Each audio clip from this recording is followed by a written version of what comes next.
Welcome to వేదిక filmy sports. Royal challenge Bengaluru 17 ఏళ్ల దీర్ఘ నిరీక్షణకు తెరపడింది. గత 17 ఏళ్లుగా ఎన్నోసార్లు ఓటమిని ట్రోల్స్ను ఎదుర్కొంటున్న రాయల్ ఛాలెంజ్ బెంగళూరు ఎట్టకేలకు తొలిసారి ఇండియన్ ప్రీమియర్ లీగ్ టైటిల్ను గెలుచుకుంది.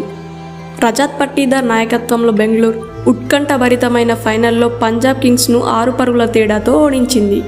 దీంతో జట్టు IPL 2025 ఛాంపియన్స్గా నిలిచింది. కృణాల్ పాండ్యా, యశ్ దయాల్, భువనేశ్వర్ కుమార్ చిరస్మరణీయమైన బలంతో బెంగళూరు 190 పరుగుల స్కోరును విజయవంతంగా కాపాడుకుంది.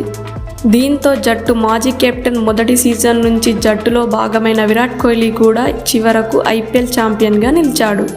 18 ఏళ్లుగా ఊరిస్తూ వస్తున్న కల సాకారం చేసుకుంది. గతంలో 3 సార్లు ఫైనల్ వరకు చేరిన అందని IPL ట్రోఫీ 4వ ప్రయత్నంలో సాధించింది.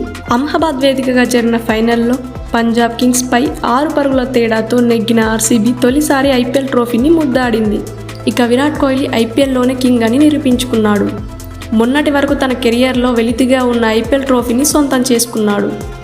191 పరుగుల భారీ లక్ష్యాన్ని ఛేదించే క్రమంలో బ్యాటింగ్కు దిగిన పంజాబ్ కింగ్స్ 20 ఓవర్లలో 7 వికెట్లకు 184 పరుగులు మాత్రమే చేసింది.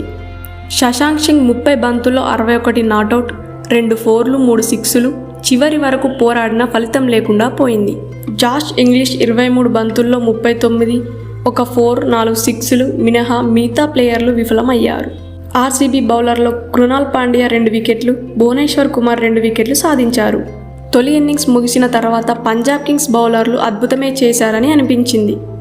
ఎందుకంటే మ్యాచ్ ఆరంభానికి ముందు పిచ్ రిపోర్ట్ సులభంగా 220 పరుగులు చేయొచ్చని క్రికెట్ వీక్షకులు చెప్పారు. దీంతో RCB 190 పరుగులు చేయడంతో పంజాబ్ కింగ్స్ గెలుపు నల్లేరు మీద నడికే అన్నారు. అయితే RCB బౌలర్లు మాత్రం అద్భుతంగా బౌలింగ్ చేశారు. కట్టుదిట్టంగా బౌలింగ్ చేస్తూ పంజాబ్ కింగ్స్ బ్యాటర్లను ముప్పు తిప్పలు పెట్టారు. ఓపెనర్లుగా పేరు తెచ్చుకున్న సిమ్రాన్ సింగ్ 26, ప్రియాన్స్ ఆర్యా 24లకు అవుట్ చేశారు. డేంజర్స్ బ్యాటర్ అయిన శ్రేయస్ అయ్యర్ 1 పరుగుతో ఫెమిలియన్ బాట పట్టాడు. జాష్ ఇంగ్లీష్, శశాంక్ సింగ్లు పోరాడిన పంజాబ్కు అది సరిపోలేదు.